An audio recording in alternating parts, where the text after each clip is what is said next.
నమస్తే welcome to four sides TV నేను విజయ్ ముందుగా హెడ్లైన్స్ చూద్దాం నేడు చంద్రబాబుతో మంత్రివర్గ ఉపసంఘం భేటీ జిల్లాల పునర్విభజనపై సీఎంతో సమీక్ష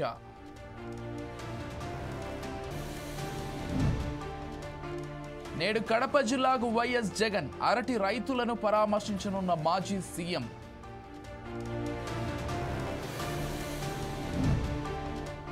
బెంగళూరులో అన్నమయ్య జిల్లా యువతి దారుణ హత్య నిందితుడి కోసం గాలిస్తున్న తమ్మనిహళ్లి పోలీసులు తెలుగు రాష్ట్రాల్లో తగ్గిన చలి తీవ్రత అల్లూరి జిల్లాలో దట్టంగా పొగమంచు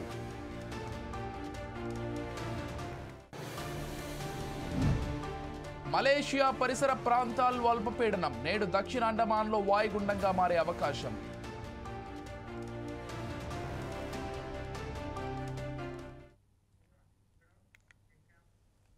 డీటెయిల్స్ చూస్తే బెంగళూరులో చదువుకుంటున్న ఆంధ్రప్రదేశ్కు చెందిన యువతి దారుణ హత్యకు గురైంది. అన్నమయ్య జిల్లా రామసముద్రం మండలం బిక్కంగారిపల్లికి చెందిన దేవశ్రీ అనే విద్యార్థిని నిందితుడు అత్యంత కిరాతకంగా చంపేశాడు. దేవశ్రీ బెంగళూరులో బీబీఏ 4వ సంవత్సరం చదువుతోంది. చదువు నిమిత్తం అక్కడే ఓ అద్దె గదిలో నివసిస్తోంది. ఆమెకు సన్నిహితుడైన చిత్తూరు జిల్లా చౌడేపల్లికి చెందిన ప్రేమ్ వర్ధన్ అనే యువకుడు ఈ హత్య చేసినట్లు పోలీసులు ప్రాథమికంగా నిర్ధారించారు. దేవిశ్రీ తలపై బలంగా మోది హత్య చేసినట్లు పోలీసులు గుర్తించారు. ఘటన అనంతరం నిందితుడు పరారయ్యాడు. మదనాయకహళ్లి పోలీసులు కేసు నమోదు చేసి దర్యాప్తు చేస్తున్నారు. పరారీలో ఉన్న ప్రేమ్ వర్ధన్ కోసం ప్రత్యేక బృందాలతో గాలిస్తున్నారు. చదువు పూర్తి చేసుకుని పట్టాతో ఇంటికి వస్తుందనుకున్న కుమార్తె విగత జీవితిగా మారడంతో తల్లిదండ్రులు కన్నీరు మున్నీరుగా విలపిస్తున్నారు. వారి రోదనలు ఇరుగు పొరుగు వారి హృదయాలను కలిచివేస్తున్నాయి. ఉన్నత చదువులతో ఉజ్వల భవిష్యత్తును ఊహించుకున్న తల్లిదండ్రులకు తీరని శోకం మిగిలింది.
బెంగళూరులో చదువుకుంటున్న ఆంధ్రప్రదేశ్కు చెందిన యువతి దారుణ హత్యకు గురైంది. అన్నమయ్య జిల్లా రామసముద్రం మండలం బిక్కంగారిపల్లికి చెందిన దేవశ్రీ అనే విద్యార్థిని నిందితుడు అత్యంత కిరాతకంగా చంపేశాడు.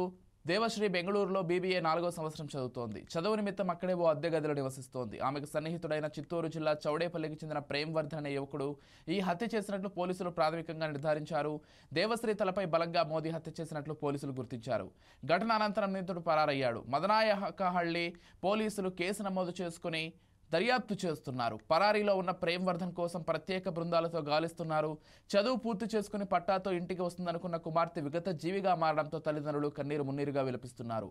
వారి రోదనలు ఇరుగు పొరుగు వారి హృదయాలను కలిచివేస్తున్నాయి. ఉన్నత చదువులతో ఉజ్వల భవిష్యత్తును ఊహించుకున్న ఆ తల్లిదండ్రులకు తీరని శోకం మిగిలింది.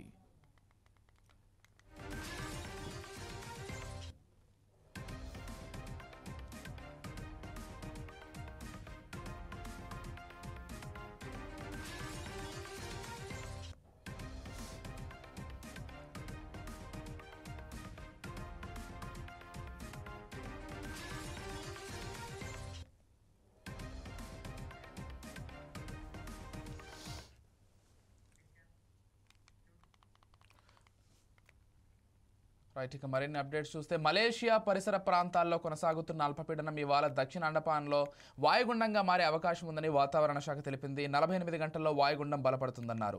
దక్షిణ బంగాళాఖాతంలో తుఫాన్గా మారే అవకాశం ఉందని వాతావరణ శాఖ అంచనా వేసింది. ఈ క్రమంలోనే దక్షిణ కోస్తాలో మత్స్యకారులు స్వస్థలాలకు తిరిగి వెళ్లాలని సూచించారు.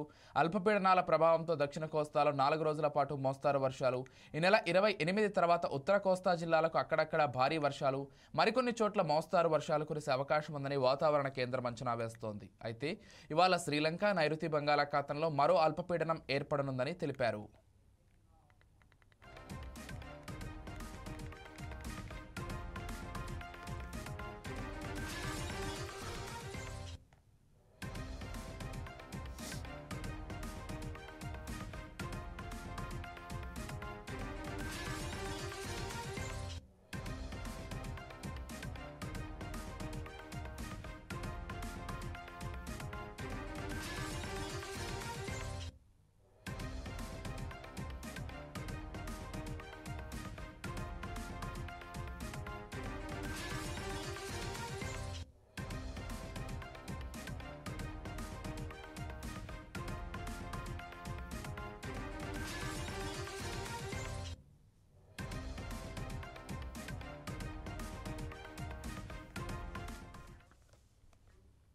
ఈ నెల 29వ తేదీన దక్షిణ కోస్తా ఆంధ్రప్రదేశ్, రాయలసీమలో అనేక చోట్ల తేలికపాటి నుంచి మోస్తారు వర్షాలు కురిసే అవకాశంతో పాటు భారీ వర్షాలు 1 లేదా 2 చోట్ల కురిసే అవకాశం ఉంది. అలాగే ఈ నెల 30వ తేదీన, డిసెంబర్ 1వ తేదీన కోస్తా ఆంధ్రప్రదేశ్, రాయలసీమలోని చాలా చోట్ల తేలికపాటి నుంచి ఒక మోస్తారు వర్షాలు కురిసే అవకాశం ఉంది. ఉత్తర కోస్తా ఏపీలో 1 లేదా 2 చోట్ల భారీ వర్షాలు కురిసే అవకాశం ఉంది. ఈ నేపథ్యంలో మత్స్యకారులు, రైతులు పలు జాగ్రత్తలు తీసుకోవాలని వాతావరణ శాఖ తెలిపింది.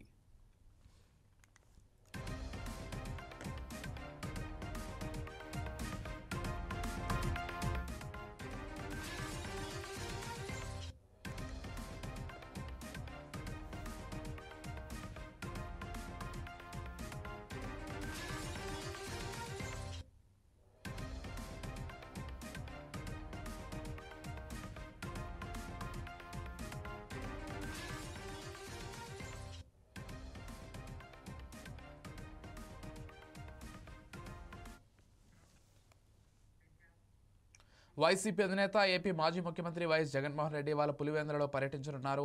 ఇవాల్టి నుంచి 3 రోజుల పాటు పులివెందులలో జగన్మోహన్ రెడ్డి పర్యటించనున్నారు. ఇవాళ సాయంత్రం 4 గంటల సమయంలో పులివెందుల చేరుకుంటారు వైఎస్ జగన్మోహన్ రెడ్డి. రాత్రి 7 గంటల వరకు క్యాంప్ ఆఫీసులో ప్రజా దర్బార్ నిర్వహించనున్నారు.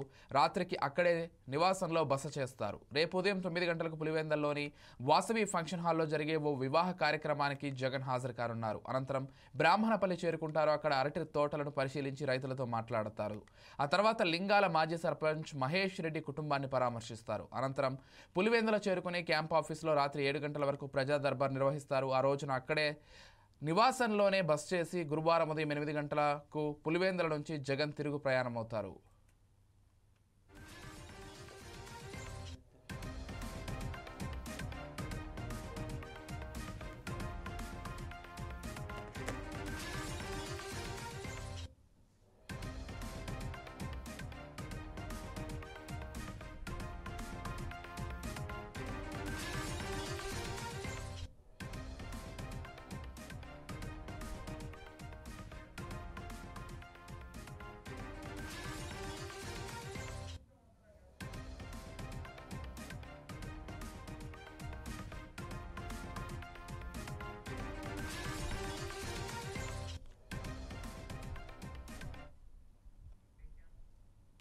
ఆంధ్రప్రదేశ్లో నూతనంగా ఏర్పాటు చేయనున్న ఫ్యామిలీ బెనిఫిట్ మేనేజ్మెంట్ సిస్టంపై ముఖ్యమంత్రి చంద్రబాబు సచివాలయంలో సమీక్ష నిర్వహించారు. Real time governance data lake ద్వారా వివిధ సంక్షేమ పథకాలు, ప్రభుత్వం అందిస్తున్న వివిధ పౌర సేవల అమలు తీరును పర్యవేక్షించేలా ఫ్యామిలీ బెనిఫిట్ మేనేజ్మెంట్ సిస్టమ్ ఉంటుంది. కుటుంబ సమగ్ర సమాచారంతో స్మార్ట్ ఫ్యామిలీ కార్డు ఉంటుందని సీఎం అన్నారు. రియల్ టైమ్ గవర్నెన్స్ డేటా లేక్లో కుటుంబం, వ్యక్తుల వివరాలను సేకరించాలని అధికారులకు సూచించారు. ప్రభుత్వ పథకాలు, పౌర సేవల పర్యవేక్షణకు స్మార్ట్ ఫ్యామిలీ కార్డ్ ఒక్కటే ఉంటుందని తెలిపారు. కుటుంబ సాధికారత కోసం ఈ వ్యవస్థను వినియోగించుకోవాలని చంద్రబాబు సూచించారు. కుటుంబం ఒక యూనిట్గా ఫ్యామిలీ బెనిఫిట్ మేనేజ్మెంట్ సిస్టమ్ అమలు చేయాలని సీఎం చంద్రబాబు ఆదేశించారు.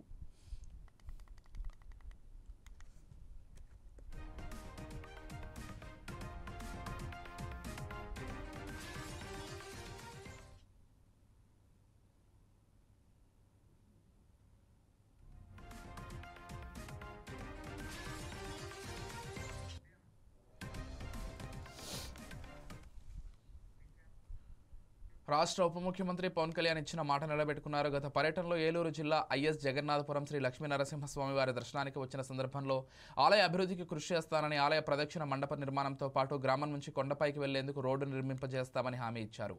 ఆలయ అభివృద్ధి అంశాన్ని మంత్రివర్గం దృష్టికి తీసుకెళ్లారు. ఆలయ అభివృద్ధికి ప్రత్యేక నిధులు కేటాయించాలని ముఖ్యమంత్రి చంద్రబాబుని దేవాదాయ శాఖ మంత్రి ఆనం రామనారాయణ రెడ్డి కోరారు. ఇందుకు అనుగుణంగా ఆలయ అభివృద్ధికి 8.7 కోట్ల నిధులు ప్రభుత్వం నుంచి మంజూరు చేయించారు. ఆలయానికి అనుబంధంగా అభివృద్ధి పనులు చేపట్టేందుకు 30 ఎకరాల భూమిని ప్రభుత్వం నుంచి ఇప్పించారు. సోమవారం ఐఎస్ జగన్నాథపురం పర్యటనలో భాగంగా జిల్లా ఇన్ఛార్జి మంత్రి నాదెండ్ల మనోహర్తో కలిసి శ్రీ లక్ష్మీ నరసింహస్వామి వారిని దర్శించుకున్న అనంతరం ఆలయం అభివృద్ధి పనులకు శంకుస్థాపన చేశారు. జగన్నాథపురం గ్రామం నుంచి ఆలయానికి వెళ్లేందుకు నూతన రహదారి నిర్మాణానికి శంకుస్థాపన చేసి శిలాఫలకాలు ఆవిష్కరించారు. దీంతో పాటు ఇప్పటికే ఆర్ఎండ్బి శాఖ సాయంతో పొంగుటూరు, లక్కవరం మధ్య గోతుల వ్యయంగా ఉన్న రహదారికి 1.5 కోట్లతో మరమ్మతులు చేయించారు. ఏలూరు జిల్లా పర్యటనలో భాగంగా ఈ రహదారిని పరిశీలించారు.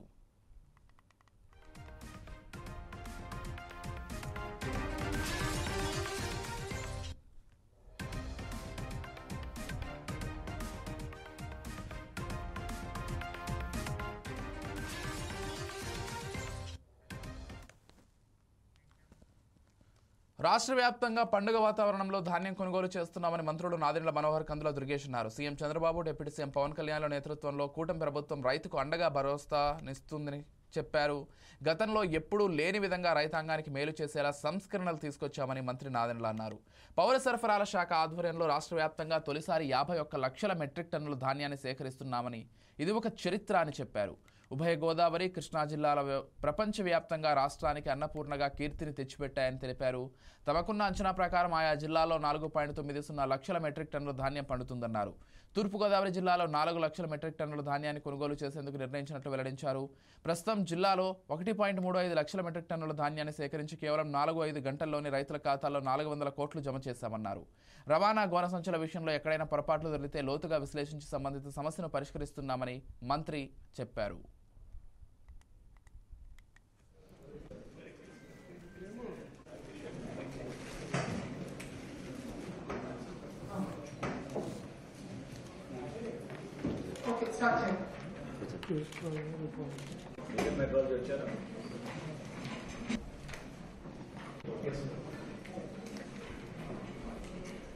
Honorable Collector and other all district officers under the institution. దాంట్లో భాగంగా 75 kg ప్యాకెట్ బ్యాగ్స్ అయితే 1792 అండ్ కామన్ ఓవరాల్ ఈ క్రాప్ డేటా ప్రకారం 1 lakh ట్యాగ్ చేశారు. మనకి anticipated tag production for kharif consumption, local consumption of 86,000. Nirmal జిల్లా సోన్ మండలంలోని లెఫ్ట్ పోచంపాడ్ రెసిడెన్షియల్ పాఠశాలలో మంత్రి జూపల్లి కృష్ణారావు సైన్స్ ల్యాబ్ను ప్రారంభించారు. ఈ సందర్భంగా విద్యార్థులు ఏర్పాటు చేసిన పలు ప్రదర్శనలు మంత్రి తిలకించారు. ప్రతి ఒక్క విద్యార్థి చక్కగా చదువుకుని ఉన్నత శిఖరాలను అధిరోహించాలని ఆకాంక్షించారు. అంతకుముందు మంత్రికి పాఠశాల విద్యార్థులు కవాతుతో ఘన స్వాగతం పలికారు. ఈ కార్యక్రమంలో జిల్లా కలెక్టర్ అభిలాష అభినవ్, మాజీ మంత్రి అల్లోల ఇంద్రకరణ్ రెడ్డి తదితరులు పాల్గొన్నారు.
తిరుచానూరు శ్రీ పద్మావతి అమ్మవారి కార్తీక బ్రహ్మోత్సవాల్లో 8వ రోజైన సోమవారం రాత్రి అమ్మవారు కల్కి అలంకారంలో అశ్వవాహనంపై దర్శనమిచ్చారు. రాత్రి 7 నుంచి 9 గంటల వరకు అమ్మవారు 4 మాడ వీధుల్లో విహరించి భక్తులకు దర్శన భాగ్యం కల్పించారు.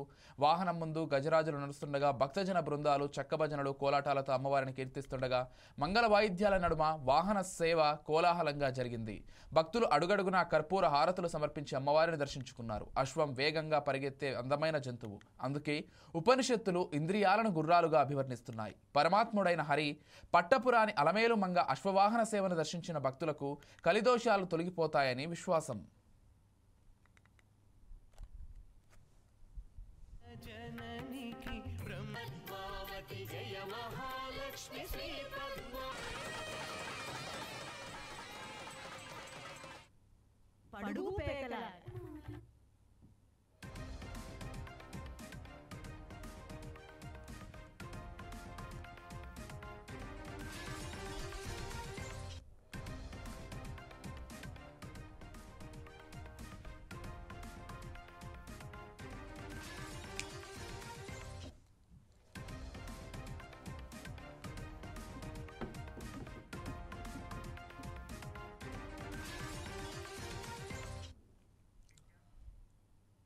ఇవి bulletin updates. Keep watching 4 Sides TV.